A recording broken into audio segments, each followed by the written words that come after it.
하나님은 살아계십니다. 주님이 우리 예배를 받으시기를 기뻐하시며 우리에게 예배를 통해 큰 은혜 주실 줄을 믿습니다. 아멘. 우리 옆에 계신 분들에게 이렇게 격려하고 인사할까요? 참된 예배자가 됩시다. 인사합니다. 아멘. 네. 그러니까 이렇게 찬양하는 것을 봤는데, 또 안내하는 걸 봤는데, 까만색 바지에 위에 하얀색 셔츠, 보통 이단들이 많이 입는 거. 그래서 약간 무서웠어요. 이렇게 쫙 맞춰 입는데 가운데 우리 세아제 집사님이 저를 찍는 거예요? 네, 저를 왜 찍어요? 아, 저를 좋아하시나? 저는 홈페이지에 많이 있어요. 네, 그 보면 이렇게 그 가끔 TV 같은 데 보면 이단들이 이렇게 나오잖아요. 까만 바지에 위에 하얀 옷 입고. 물론 그렇지는 않는데. 네. 근데 꼭 거기 보면 가운데 남자 그 이단 전도사님이 있어요. 키가 멀때까지 큰 분이 한 분 있거든요. 그래서 오늘 세아제 집사님이 우리 전도사님 같이 역할을 잘 해주신 건가. 네. 이단이라는 말은 취소하도록 하겠습니다. 그 생각은 아니고 하여튼 여러분 뭔가 정갈하고 이렇게 잘 준비된 모습 하나님께서 기뻐 받아주실 줄을 믿습니다. 네, 말씀 듣겠습니다. 오늘 말씀은 예배국 헌신 예배를 통해 예배는 사람을 변화시킨다. 예배는 사람을 변화시킨다 라는 제목으로 말씀 보도록 하겠습니다. 우리가 예배를 드리는 이유가 있습니다. 예배를 왜 드리는가? 네. 여러분, 사람은 겉모습 보고 그 사람을 다 알 수가 없죠. 네. 겉모습이 아니라 그 사람의 내면이 있어요. 내면. 근데 이 내면은 어때요? 겉은 멀쩡한 한 사람이 있는데 이 내면은 병이 든 분이 있어요. 네. 내면이 아픈 분들이 있어요. 내면이 외로움에 힘겨워하는 분들이 있고 말 못할 고통으로 힘들어하는 분들도 있습니다. 근데 이 겉모습은 이 몸이나 팔, 다리 이런 데는 치료를 할 수 있는데요. 이 내면이 병이 들면 치료가 잘 안 되는 경우가 있고요. 꽤 오랫동안 이 마음의 병, 내면의 병을 가지고 있는 경우도 있는 것 같아요. 여러분, 내면의 문제, 인간의 내면의 문제 고칠 수 있는 방법이 있습니다. 오늘 말씀 보니까 있어요. 뭘까요? 네, 하나님을 만나는 겁니다. 하나님을 만나는 겁니다. 하나님을 만나면 죄 사함의 은혜가 있고요. 하나님을 만나면 자유함의 은혜가 있고요. 하나님을 만나면 우리 인생의 꿈을 이루기 위해 하나님이 그 꿈을 반드시 성취해내는 은혜가 있습니다. 그래서 우리의 내면을 변화시키고 바꾸는 것은 하나님 만나는 거다. 믿으시기 바랍니다. 하나님 만나는 가장 1차적인 방법이 무엇일까요? 그것이 예배입니다. 예배. 우리가 늘 예배를 드리고 예배를 많이 드리지만 목사님 왜 또 예배 또 드려요? 그러는데 여러분, 예배는 성도의 삶의 궁극적인 목적입니다. 예배는 뭐예요? 우리 아까 찬양 너무 좋은 찬양 불렀네요. 제가 청년 때 찬양 인도할 때 20살 때 청년들 집회할 때 찬양 인도할 때 많이 불렀던 찬양이에요. 네. 예. 중심 잃어버린 예배 다 내려놓고, 맞죠? 주님을 향한, 주님을 위한 예배, 주님 앞에 드리는 거죠. 네. 찬양의 열기가 다 끝나고 주 앞에 나갔을 때 어때요? 많은 사람들이 이제 뭐 다 했다, 박수도 치고 노래도 불렀다 하고 긴장한 끈을 풀고, 네. 형식적이고 늘 똑같은 그런 예배가 아닌 진짜 예배가 하나님 앞에 드려지는 것, 그것이 우리 인생의 목적이고, 영원한 하나님 나라가 뭐 하는가? 우리는 이 땅에서 예배가 좀 지긋지긋해 보이지만 영원한 하나님 안에서 주님의 다스리심과 주님의 통치 가운데 주님과 함께 더불어 행복한 삶, 그게 바로 예배의 삶이다라는 거예요. 어떤 한 남자의 고민이 있습니다. 제가 오늘 말씀 전하려고 예화를 하나 찾아왔어요. 굉장히 부유하고 멋진 남자입니다. 이 남자가 이제 결혼할 때가 다 됐어요. 그러니까 주변에 선자리가 많이 들어옵니다. 네, 소개팅을 하는 거예요. 돈도 많고 능력도 있고 외모도 훌륭하고 성품도 좋아요. 자매들이 줄을 쫙 쓴 거예요. 우리 세아제 집사님 좋아하는 것처럼 줄을 쫙 섰습니다. 비웃는 건가요? 서주현 자매가 굉장히 크게 비웃네요. 네. 너나 잘하세요. 네, 그래도 여러분이 얼마나 정직한 건지는 알 것 같아요. 아무튼 우리 성혁 형제처럼, 세아제 형제처럼 멋지는 사람인데 돈도 많고 얼굴도 잘생기고 키도 크고 능력도 좋아요. 성분도 좋아요. 자매들이 줄 쫙 섰습니다. 기호 1번, 교육학을 전공한 자매가 있습니다. 그러면서 이렇게 말합니다. 내가 교육학을 전공했어요. 자녀 양육에는 내가 최고 권위자입니다. 내가 적임자예요. 나랑 결혼합시다. 두 번째 자매가 있습니다. 이분은 경제학을 전공했대요. 경제학. 그래서 가정 경제와 재산 증식에 내가 탁월한 능력이 있습니다. 나랑 결혼합시다. 그랬대요. 세 번째 자매는 음악을 전공했다고 합니다. 음악. 그래서 가정의 활력소와 문화적인 교양 능력을 내가 키워줄 수 있습니다. 그랬대요. 네 번째 자매는 요리를 전공한 자매입니다. 그래서 최고의 영양식과 풍성한 삶의 질을 보장해 줄 수 있습니다. 저랑 결혼합시다. 그랬대요. 기억합니까 다? 예? 교육학, 경제학, 음악, 요리. 예, 그 형제가 누구를 선택했을까요? 예, 그 형제가 선택했습니다. 누구를 선택했냐면 예쁜 여자를 선택했대요. 아무리 좋은 게 많아도 많은 남자들에게 뭐 교육학도 중요하고 뭐 경제학도 중요하고 요리 뭐 다 중요하지만 사람은 예쁜 여자를 좋아하잖아요. 몰랐어요? 우리 성도들처럼 이렇게 예쁜 사람들을 좋아한다는 거예요.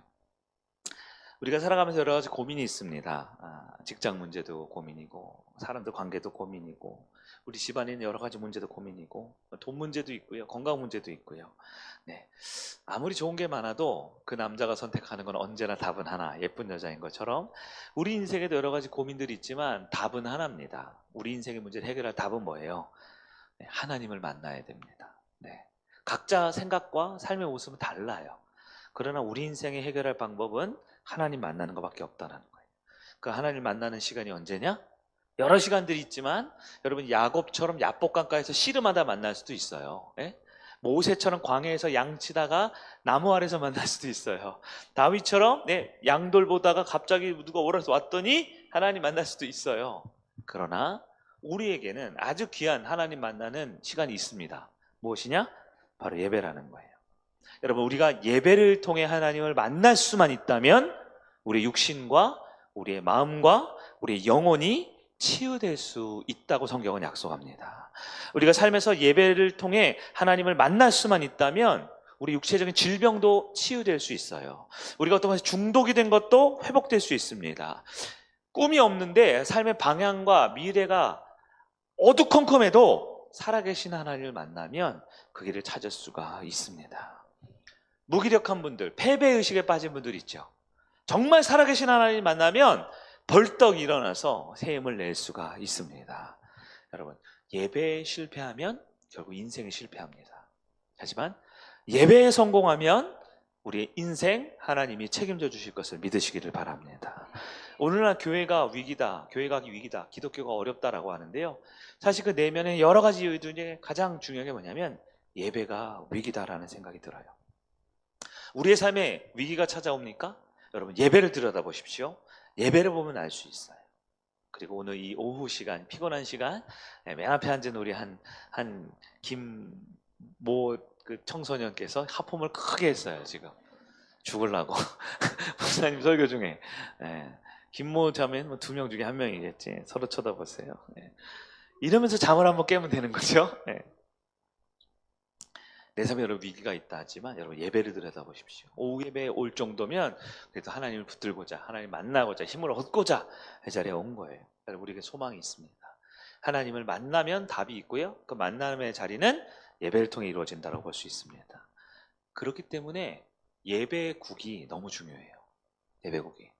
성일교회 국이 4개 국이 있죠. 4개 국, 우리 사역국이. 첫 번째 예배국, 두 번째 목양국, 세 번째 사역지원국, 그리고 마지막 목회 기획국이 있어요. 기획국. 기획국은 저 같은 사람이 그냥 하는 거고요. 예배국은 아까 있던 우리 예배팀, 예배기획팀, 찬양팀. 찬양팀 안에는 보컬팀이 있고 이제 반주팀이 있고요. 미디어팀. 미디어팀은 현장 실행팀이 있고요. 온라인 예배 사역, 홈페이지, 영상 그다음에 또 뭐요? 제작하거나 온라인으로 송출하는 팀이 있고요. 또 우리 안내팀 이렇게 있습니다. 여러 사역들 중에서도 특히 예배국 사역은 정말 중요합니다. 아니 목사님 목양국이 안 중요하고 지원국이 안 중요한가요? 다 중요하죠. 그런데 그 중에서도 사역 중에서도 가장 중요한 사역이라고 할 수 있으면 예배팀이에요. 목양국 헌신 예배 때도 죄송하지만 목양국 너무 중요한데 그래도 첫 번째라고 하면 예배가 가장 중요합니다. 왜냐하면 하나님께서 우리에게 예배 드리려고 우리를 부르셨고 예배를 통해서 하나님을 만날 수 있는 첫 번째 길이기 때문에 그래요. 여러분 우리 예배국이 예배기획팀, 찬양팀, 미디어팀, 안내팀이 하나님 앞에 진실하고 성도들 앞에 성실하면 우리 교회는 하나님 만나는 예배를 드릴 수 있습니다.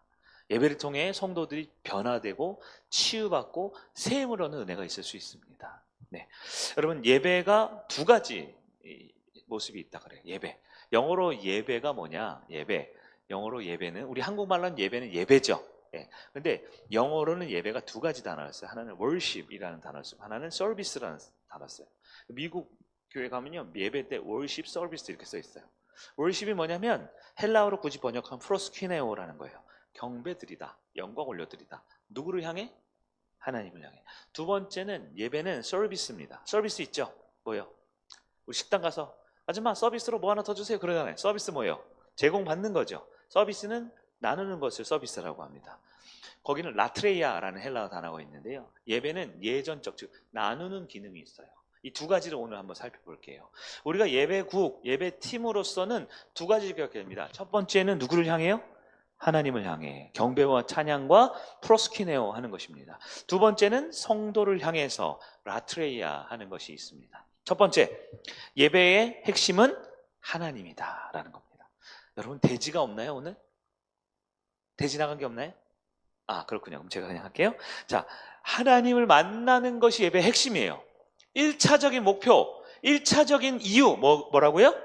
하나님을 만나는 겁니다. 조금 심하게 얘기하면 하나님 만나는 거 외 나머지는 있어도 되고 없어도 되는 거예요. 있어도 되고 없어도 되는 거예요. 그 하나님 만나기 위해서 우리는 찬양을 부릅니다. 맞죠? 그 하나님 만나기 위해서 말씀을 듣습니다. 맞죠? 그 하나님 만나기 위해서 기도를 하는 거예요. 그 하나님 만나기 위해서 굳이 이곳까지 오고 이 자리에 앉고 잘 앉기 위해서 안내팀의 도움이 필요하고, 하나님 만나기 위해서 선풍기도 히터도 뭐 여러 가지도 필요한 거예요. 하나님 만나기 위해서 악기 연습도 하고 마이크 배터리도 갈아 끼우는 겁니다. 하나님 만나기 위해서 큐시트도 만들고 사회를 보니 음향을 하니 뭘 하니 이런 계획을 하는 거예요. 이 모든 것은 다 2차적인 거예요. 1차적인 게 뭐라고요? 하나님 만나는 겁니다. 여러분, 그 하나님을 만나고 있습니까? 거기에 우리가 생명을 걸어야 돼요. 거기에 우리 사명의 가장 중심을 둬야 됩니다. 우리 특별히 예배팀, 예배국인 분들은 꼭 기억하십시오. 오늘도 우리 일부 예배 전에도 또 회의도 하고 잔소리도 듣고 욕도 먹고 책망도 듣고 똑같은 거네요?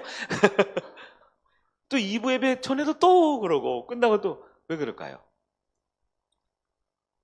여러분, 누구를 바라보면 안 돼요. 목사님을 보거나 뭐 장로를 보거나 예배국장을 보거나 뭐 목소리 음이 좀 이무이탈난 보컬리스트를 보거나, 우리가 지향하고 바라봐야 할 분은 하나님입니다. 그 하나님을 만나는 게 가장 중요해요. 나머지는 2차적이라고요. 쓸데없고 필요 없다는 건 아니에요. 그런 하나님을 만나는 게 중요합니다. 제가 최근에 우리 안내팀 이슈가 있어요. 안내팀 불 끄는 걸로 요즘에 좀 살다 불 끄는 걸로 이렇게 얘기가 오래된 건 처음인 건데, 오늘도 좀 그랬어요. 불을 껐다 켰다. 불을 잘 꺼야 돼요, 못 꺼야 돼요? 하나도 안 중요하다고요. 예배 드리자고요. 예배. 불 꺼야 하는 분이 마지막 우리 찬양합시다까지는 예배 드리자고요. 그리고 불을 늦게 끄든 안 끄든 반만 끄든 덜 끄든 껐다 켰다 하든 상관이 없다고요. 근데 이슈가 뭐예요? 그 불 끄는 게 뭐 그렇게 대단하다고 5분 전부터 들락날락 껐다 켰다 이거 끄나 저거 끄나 이거야 저거야 뒤에서. 그러니까 제가 잔소리를 하죠. 에? 불 끄면 어떻고 안 끄면 어때요? 이제 끄지 말자고요. 내가 얘기했잖아요. 우리 목사님 불 안 끄면 막 전쟁 일어나요? 불 끄는 게 중요한 게 아니라고요. 예배를 드리자고, 예배를. 근데 예배 드려야 되는데 예배 10분 전부터 일어나서 불 꺼야 돼, 말아야 돼, 이거 해야 돼, 저거 해야 돼. 사부작 번잡 불 끄는 거 하나 가지고 대삼명씩 왔다 갔다 하니까 제가 제발 좀 그러지 마세요. 하려면 확실하게 해서 그 얘기 하는 거죠. 근데 또 얘기가 가면 또 어떻게 해요? 야, 목사님은 불 정확한 타이밍 안 끄면 또 화내. 또 이렇게 얘기한다고요.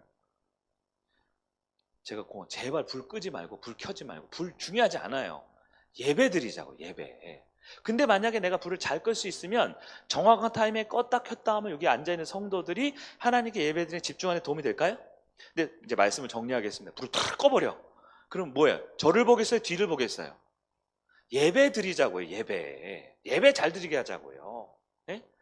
그러니까 불 끄고 크고 누가 켜고 잘 끄고 막 그게 아닌데, 할 수 있으면 우리가 주어진 방법대로 하면 제일 좋지만, 더 중요한 건 그 불 끌어가는 한 분마저도 더 예배를 잘 드리자. 맞아요? 우리가 계속 그거 얘기하는 겁니다. 오늘 본문 잠깐 볼까요? 이사야 6장이었는데요.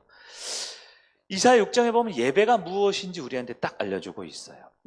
이사야서는 누가 썼을까요? 이사야 선지자가 썼습니다. 여러분, 이사야 선지자의 직업은 뭘까요? 선지자예요. 어떻게 그렇게 잘하실까요? 이사야 선지자는 성전에 자주 갈까요? 가끔 갈까요? 매일 갑니다. 선지자니까 하는 게 선지자예요. 이사야 6장 나오는데요, 그날도 이사야가 선지자니까 성전에 갔단 말이에요. 근데 그곳에서 하나님의 임재를 경험합니다. 그리고 하나님의 영광을 바라봐요. 어떻게 생각합니까? 잘했어요? 선지자인데 매일 가는 성전인데 하나님의 영광을 보고 하나님 임재를 경험합니다. 이걸 뭐냐면 그 전에는 성전에 갔는데 하나님을 못 만났다는 거예요. 임재를 못 봤다는 겁니다. 아주 중요하죠. 이사야는 6장을 기록하면서 일상적이지 않은 특별한 경험을 우리에게 설명하고 있어요. 하나님 임재와 영광이 있다는 거예요. 1절 볼까요? 1절. 이사야 6장 1절. 같이 한번 읽어봅니다. 시작. 우시야 왕이 죽던 해에 내가 본즉 주께서 높이 들린 보좌에 앉으셨는데 그의 옷자락은 성전에 가득하였고, 또 2절 쭉 나와요. 여기서 우리가 한 가지 온전히 하나님께 예배드리는 사람의 특징을 하나 우리가 살펴볼 수 있어요. 뭐냐면 첫 번째 문장입니다. 첫 번째 문장이 뭐예요? 우시야 왕이 죽던 해. 이 부분을 우리가 놓치기 쉬운데요, 조금만 제가 강해를 해볼게요. 이스라엘 역사를 조금 보면요, 이스라엘 왕이 있잖아요. 그 중에 우시야라는 왕이 있어요. 오늘 본문에 있죠? 우시야 왕하고 이사야 선지자는 사촌지간이에요. 사촌지간. 이사야는 선지자지만 친척 중에 누가 있어요? 왕이 있어요. 이런 사람을 로열 패밀리라 그래요. 로열 패밀리. 그러니까 왕가의 친척 집안이에요. 그러니까 왕가의 친척 집안에 선지자가 있는 거예요. 그러니까 왕가의 친척 집안 중에 우리로 따지면 뭐냐면 이제 뭐 대통령하고 뭐 대법관하고 막 검찰총장 이런 집안에 이제 목사님이 한 명 있는 거예요. 그 집안에. 그러니까 그 목사님은 똑같은 목사님이지만 저처럼 추시 성분이 천한 사람과 다르죠. 로열 패밀리인 거예요. 네. 근데 여러분, 선지자 중에 뭐 광야에서 외치는 자도 있고요. 매 맞는 사람도 있고요. 여러 사람이 있거든요. 엘리야처럼 도망 다니는 사람도 있고 그러거든요. 이스라엘 역사상 선지자 중에 가장 귀족 집안에 있는 사람이 이사야입니다. 네. 여러분, 이사야에게 왕은 어떤 존재일까요? 왕. 생각해 보셨어요? 왕. 보통 사람들에게 왕은 누구예요? 왕이죠. 왕은 왕이잖아요. 왕. 근데 이사야에게 왕은 사촌형이에요. 그러니까 내가 지금 선지자, 우리로 따지면 목사님이나 아니면 뭐 선교사님 역할을 하는데, 목사님이나 선교사님은 그렇게 뭐 사회적으로 뭐 존경받고 뭐 돈 많이 벌고 그런 일은 아니잖아요. 그런데 알고 보니까 로열 패밀리고 그날의 왕이 친척이에요. 든든하겠죠. 든든하겠죠. 네. 이사야에게 우시야 왕은 굉장히 친하고 이제 믿을만하고 의지할만하고 내 자리를 보장해 줄 수 있는 왕입니다. 여러분, 이게 뭘 말하냐면요, 우리가 신앙생활을 하면서 내가 영적으로 볼 때 하나님 말고 의지할 다른 대상이 있다라는 것은요, 예배자에게 치명적인 약점입니다. 치명적인 약점이에요. 쉽게 말해, 우리 지금 예배를 딱 드리고 있잖아요. 예배를 드리는데 여러분, 누가 아주 친한 사람 옆에 앉아 있어요. 아주 좋아하는 오빠가 저기 있어요. 너무 사랑하는 예쁜, 아까 그 결혼하신 자매가 저기 있단 말이에요. 너무 의지하고 사랑하고 좋아해요. 그분은 예배를 온전히 하나님께 집중하기 좀 어려울 수 있어요. 예쁜 사람은 없어서 잘 이해가 안 됩니까? 여기 만약에 여러분 잘 아는 임영웅 씨가 와서 여기 앞에 예배를 앉아 있어요. 임영웅 씨. 그래서 우리가 찬양을 부르는데 저기가 더 잘 불러. 네. 그럼 여러분, 예배를 드릴 때 찬양을 집중하겠어요? 저분 뭐라고 부르나 이렇게 쳐다보고 있겠어요? 마음이 좀 이렇게 흔들리고 뺏길 수 있겠죠? 중요한 게 뭐냐면 결정적인 순간에 하나님 말고 다른 대상을 의지할 것 있고, 다른 대상을 믿을 게 있고, 다른 대상을 뭔가 내가 마음은 둘 것이 있다라는 것은 신앙적으로 도움이 되지 않습니다. 오늘 말씀의 주제로 따지면 하나님을 만나러 예배에 왔지만 하나님 만나는데 하나님 외에 다른 의지할 대상이 있으면 하나님 못 만나고 돌아갈 가능성이 있다는 거예요. 오늘 오전에 요셉 설교 말씀 들으셨나요? 의지할 대상이 많았다 그랬죠. 아버지 채색 옷 입혀주는 야곱 집에 있을 때는 하나님은 잘 못 만나요. 아버지가 다 해주니까 나이키 신발 사주고 예쁜 옷 사주고 하고 있는데 무슨 하나님 왜 필요해요? 구덩이 속에 들어갔을 때 기도해야 되는데 요셉아 내가 건져줄게. 누가 얘기했다고요? 첫째 아들 르우벤이. 그러니까 누구를 바라보겠어요? 주여 이러겠어요? 르우벤 형 이러겠어요? 의지할 대상이 있으니까 기도가 안 돼요. 보디발 집에 있어 보십시오. 억울하게 누명 쓰고 이제 감옥 갇히는데 저기 나를 신뢰하고 믿었던 이 집안의 넘버원 짱 보디발이 지나가요. 하나님 쳐다보겠어요? 보디발 쳐다보겠어요? 네?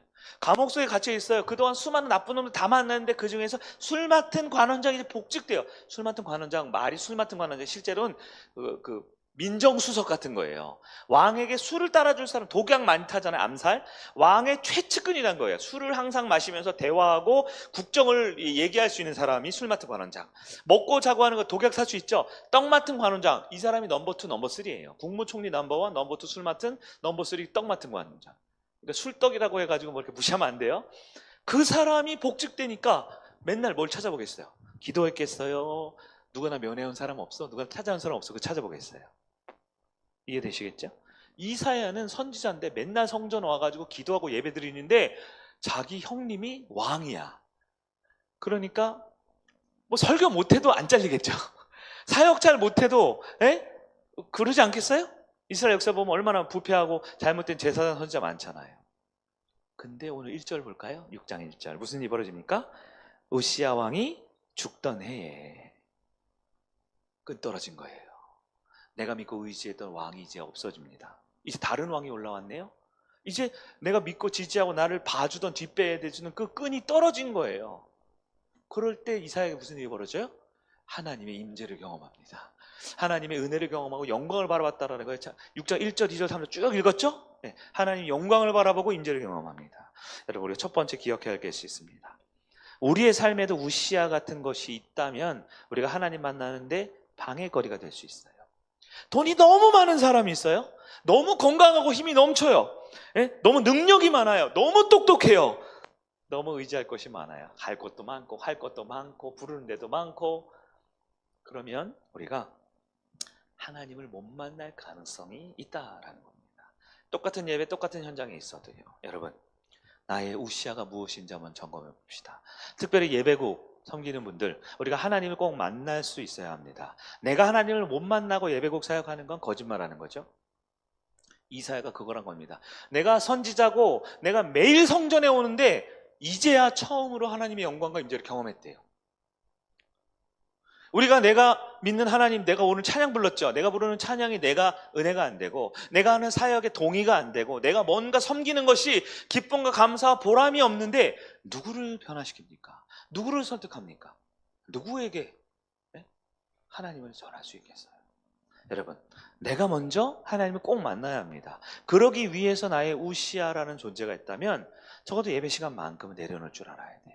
오늘 까만 바지에 흰 티를 잘 입으셨어요. 다 똑같은 사람이니까 차이가 없어 보이더라고요. 5절 볼까요? 화로다 나하여 망하게 되었도다 이렇게 말해요. 여러분, 하나님을 만나니까 그 다음에 누구를 바라보게 되나요? 자기를 보게 되는 거예요. 이게 바로 아주 바람직한 복음의 모습입니다. 하나님을 딱 만나는 사람들이 하는 게 뭐예요? 베드로가 누가복음 5장에 예수님이 깊은데 그물 던져봐. 그랬더니 깊은데 그물 던졌더니 고기를 엄청 넣었어요. 이거는 사람이 할 게 아니야. 이분은 신적 존재구나. 그 하나님 앞에 딱 엎드려 뭐라 했어요? 주여 나를 떠나소서 나는 죄인이로소이다. 아주 정상적인 반응입니다. 살아계신 하나님을 만나면 목에 힘이 빠져요. 내가 왕의 자리에 있다가 주인의 자리에 있다가 내려왔잖아요. 겸손하고 진실하고 온전한 예배자가 되는 겁니다. 하나님을 만나니까 큰일 난 거예요. 화로다. 망했다. 나여 망하게 되었도다. 맞죠? 왜요? 내 모습 가운데 구원받을 만한 게 하나도 없네요. 내가 선지자고 왕의 친척이었고 매일 성전에서 예배 인도하는 사람이었는데 나 망했다는 거예요. 그게 인간의 자기 모습을 보는 거죠. 타락한 내 모습을 제대로 보는 겁니다. 어떻게 해요? 하나님을 만나니까. 여러분, 가장 안타까운 예배자가 누군지 아세요? 하나님을 못 만났기 때문에 자기 자신을 못 보는 예배자. 자기를 못 봅니다. 자기 못 보면 불행한 사람입니다. 자기 자신이 누군지 모르면 자기가 얼마나 죄인인지 모르는 사람입니다. 자기가 누구인지 모르면 얼마나 하나님이 필요한지가 필요한 욕구가 생기지 않는 사람이에요. 내가 누구인지 모르면 하나님을 만날 수가 없는 것입니다. 여러분, 이사야 선지자는 그날, 바로 이날 6장 1절, 자기가 의지하고 믿을 만한 그 끈이 떨어졌어요. 왕이 사라졌어요. 이제는 하늘 아래 나밖에 없어. 이제는 어떻게 해요? 큰일 났어요. 이제는 하나님만 바라보게 되는 겁니다. 네. 자아가 깨지고 자기 중심성이 깨지는 거, 그게 예배의 아주 중요한 요소라는 거예요. 5절 다시 한번 볼까요? 시작. 그때 내가 말하되 화로다 나여 망하게 되었도다. 나는 입술이 부정한 사람이요 나는 입술이 부정한 백성 중에 거주하면서 만군의 여호와이신 왕을 배웠음이로다 하였더라. 아멘. 여러분, 이사야의 이 고백, 우리 예배자들의 고백이 되길 원합니다. 살아계신 하나님을 만나면 내 모습을 알게 되고요, 회개하고 두려워하며 하나님을 높여 찬양하며 주님 도와주세요, 주님 나와 함께 해주세요, 주님만 바라보게 되는 거예요. 이 이사야 상태가 바로 오늘 요셉이 지하 감옥에 있었던 상태 아니겠습니까? 여러분, 그래서 우리가 하나님을 만나기 위해서 우리는 조금 더 예민해질 필요가 있어요. 조금 더 민감해질 필요가 있어요. 네. 왜냐하면 하나님 만나는 건 너무 중요하기 때문에. 네. 여러분, 투자하고 있는 주식이 오르락 내리락 중요하지요. 뭐 코인 하시는 분 중요하지요. 네, 뭐 투자한 분 중요하지요. 네. 그러나 너무 중요한 게 있어요. 바로 하나님 만나는 일입니다. 하나님 만나는 일에 실패하면 내가 이 자리에서 10년, 20년, 30년을 다녀도 하나님을 못 만나면 우리는 하나님 백성으로 영원한 하나님 나라 보장받을 수가 없는 거예요. 하나님 만나야 돼요. 그게 첫 번째예요. 그래서 다른 건 몰라도 하나님 만나는 데는 좀 더 예민해지고 민감해질 필요가 있어요. 여러분, 성품이 어떠세요? 좀 예민하고 민감한 분이 있고 좀 둔감하고 수더분한 분이 있죠. 여러분 어떠세요? 우리 한국 사회에서는 예민한 거하고 좀 둔감한 거하고 어떤 게 미덕처럼 여겨져요? 네. 네. 보통 이 예민한 사람들이 있고요, 둔한 사람들이 있고 중간에 있는 사람들이 있다고 그런 것 같아요. 여러분은 어디에 속해요? 다 중간이래.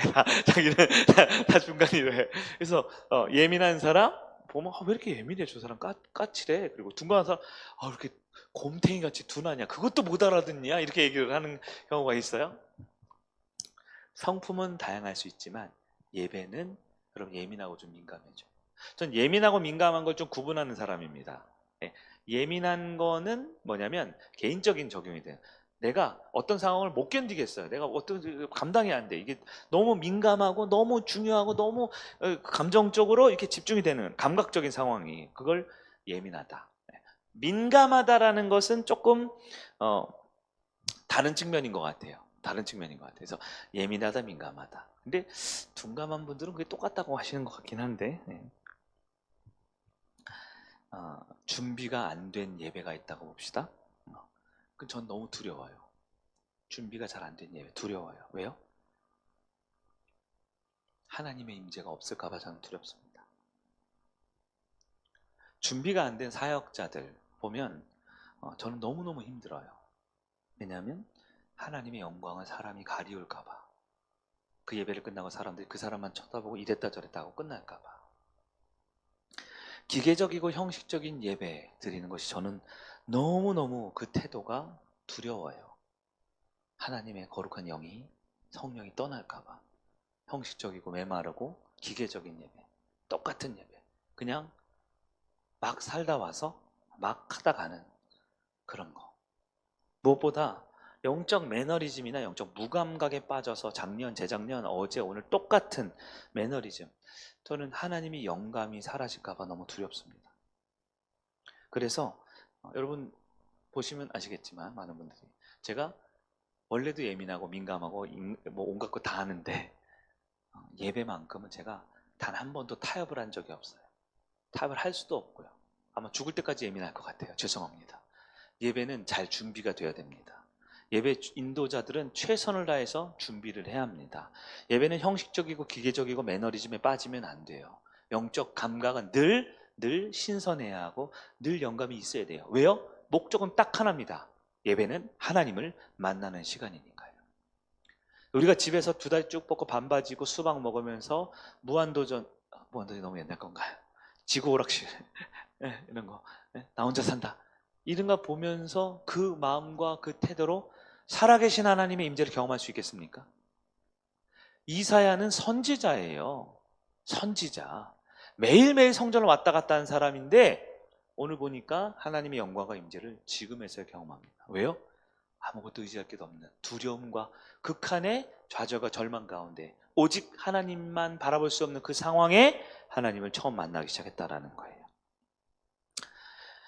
우리 성도에게 적용하면 오늘도 우리 세 가족이 한 번 왔다 가셨어요. 지난주도 저쪽에 세 가족이 한 명 왔다 갔죠. 그 전주도 저쪽에 한 명 왔었고, 그 전주는 하나축제 때도 몇 분이 왔다 갔죠. 그 전주에도 몇 명 왔다 갔고요. 아시겠죠? 주중에 수요일에도 금요일에도 세 가족이 지금 오고 있죠. 주일에 나누는.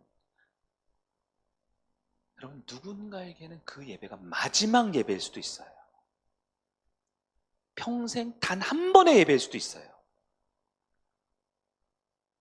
내가 준비를 안 해서, 내가 한 영혼에 대한 관심과 내가 해야 될 사명받은 일에 대해서 내가 무책임하기 때문에 그 영혼을 놓치면, 그 영혼을 잃어버리면. 그래서 에스겔서에 너무 무서운 얘기들이 많은데 그 중에 뭐냐면 예배를 제대로 안 드린 사람에 대한 경고가 있지요. 네. 내가 한 영혼에 대해서 목숨을 걸고 복음 전하는데 그가 듣지 않으면 너에게 책임이 없어. 근데 너가 그 영혼이 죽어가는 걸 알면서도, 그 영혼이 방황하는 걸 알면서도, 예배 중간에 힘들어하는 걸 알면서도 네가 해야 될 한마디를 하지 않았으면 그 모든 책임을 너에게 묻는다고 주님이 경고하셨어요. 여러분, 그래서요, 목장 예배도 중요하고 오후 예배도 중요하고 오전 예배 중요하지만 모든 예배에 공통점이 있어요. 바로 하나님을 만나야 합니다. 그 일에 방해되는 그 무엇이든, 여러분 자존심이든 바쁜 일이든 뭐 중요한 일이든 무엇이든 두 번째로 내려놓을 수 있어야 합니다. 그게 하나님을 제일 먼저 두는 예배자들의 제1 사명인 것입니다. 여러분, 예배가 사람을 바꿀 수 있어요. 예배는 한 사람의 인생을 변화시킬 수 있어요. 한 번의 예배, 우리가 투박하고 큰 교회처럼 막 조명, 영상, 음향, 막 스모그 나오고 막 최고의 밴드, 최고의 보컬리스트, 최고의 설교 아닐 수 있지만 하나님의 거룩한 영의 임재, 성령은요, 우리 같은 사람도 바꿔내기 때문에 그 예배의 은혜가 필요한 사람을 바꿀 수 있어요. 예배에는 기적과 치유 역사가 있습니다. 성령의 세 발은 불어일으키는 하나님이 핵심되는 우리 성교회 예배팀, 예배국이 되기를 원합니다. 두 번째는, 예배의 두 번째 핵심이 뭘까요? 헌신된 예배자입니다. 첫 번째는 하나님을 바라보는 거고 두 번째는 성도들을 섬기는 거라고 그랬죠. 8절 말씀 보겠습니다. 8절 시작. 내가 또 주의 목소리를 들으니 주께서 이르시되 내가 누구를 보내며 누가 우리를 위하여 갈고 하시니 그때 내가 이르되 내가 여기 있나이다 나를 보내소서 하였더니. 우리가 젊었을 때 한창 불렀던, 제가 어렸을 때 불렀던 찬양이 있는데요. 주님 내가 여기 있사오니 나를 보내소서, 이런 찬양이 있었어요. 맞죠? 나의 마음 나의 몸 모두 주께 드리오니 나를 보내소서. 귀한 찬양이죠. 중요한 겁니다.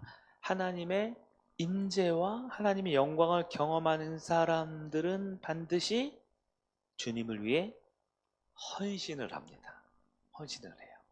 헌신을 해요. BMW 기억나시죠? 하나님을 만난 복을 경험한 blessing, 그러면 M 뭐예요?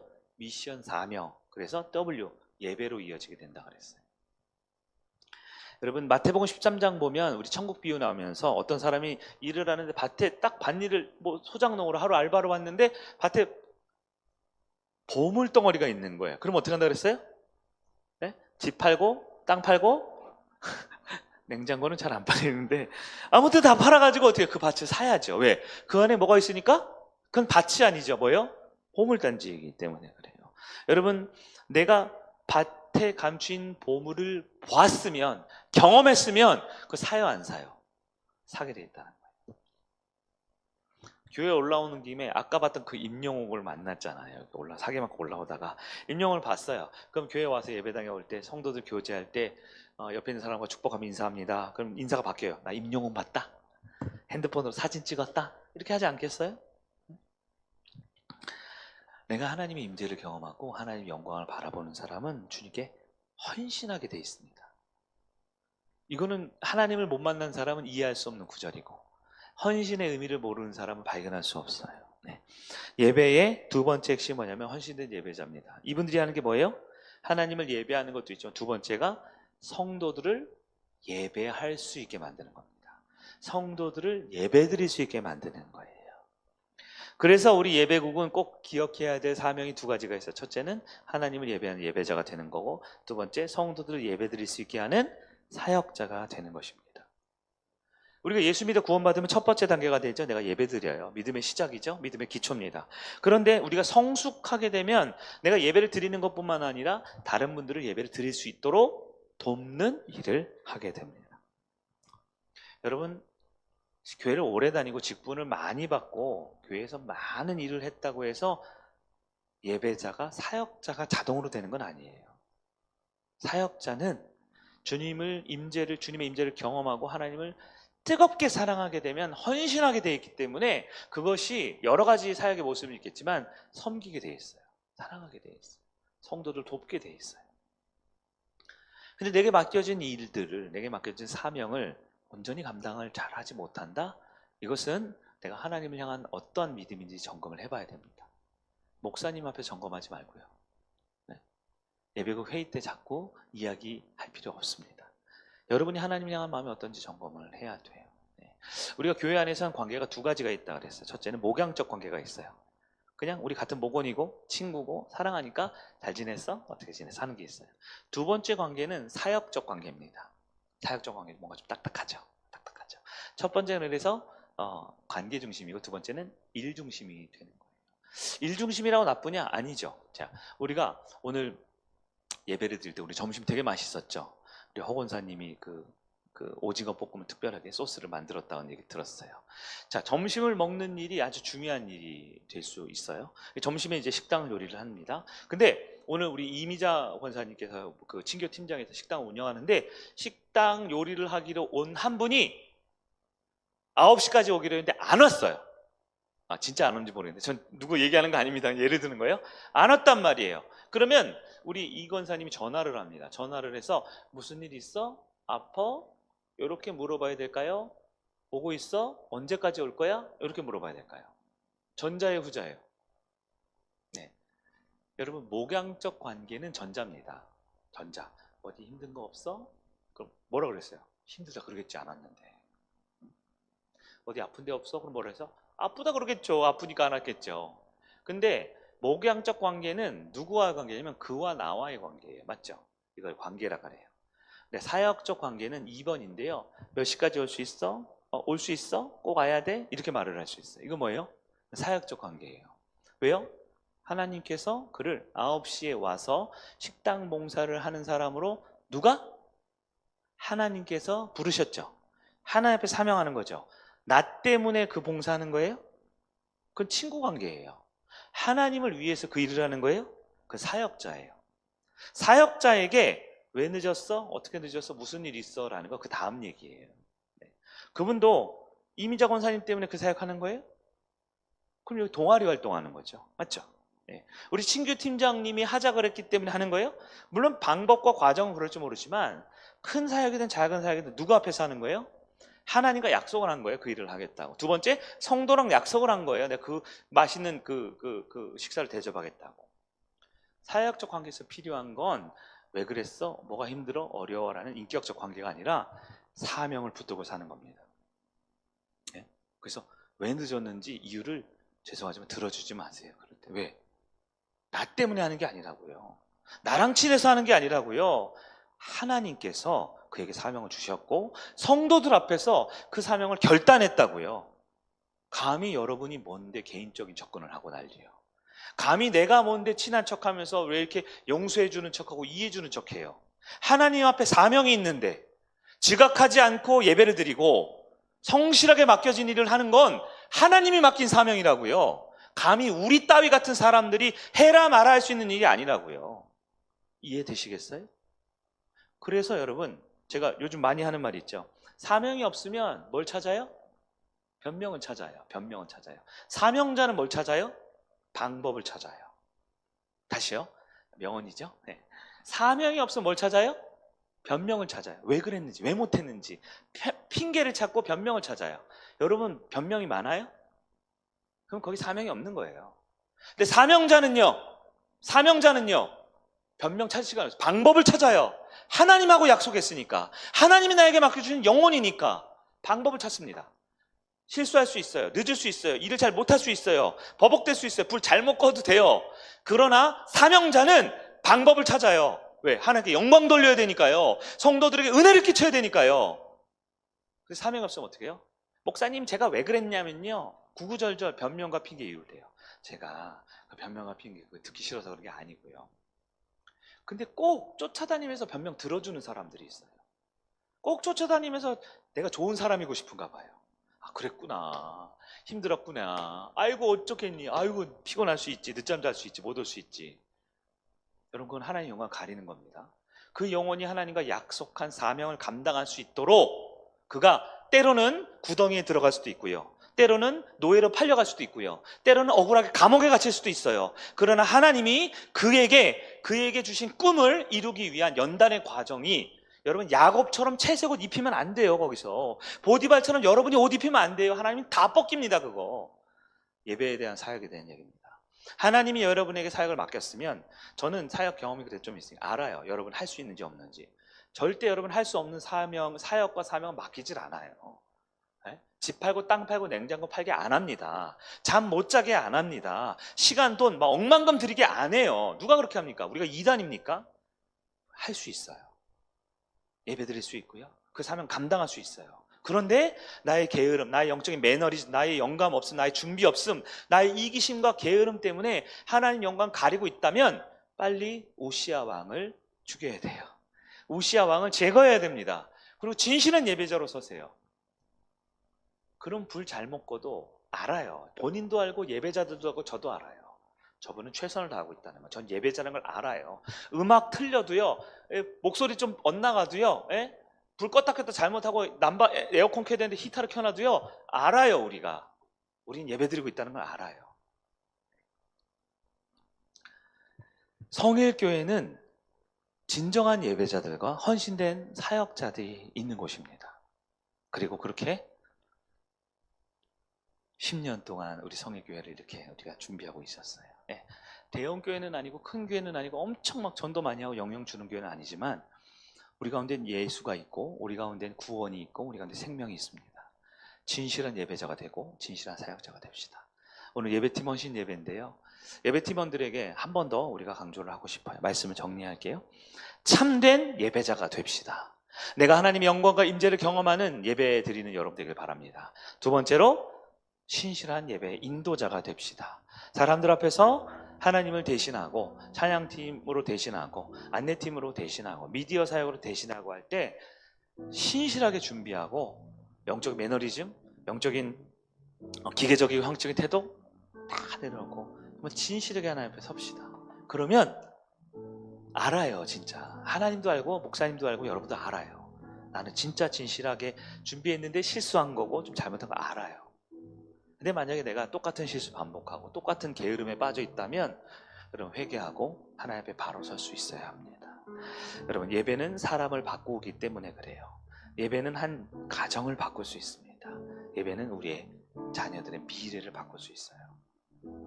목사님은 부족하고 교회는 보잘것없지만 하나님을 신뢰하면서 그 하나님 앞에 참된 예배자, 온전한 예배자는 여러분 되길 간절히 축원합니다.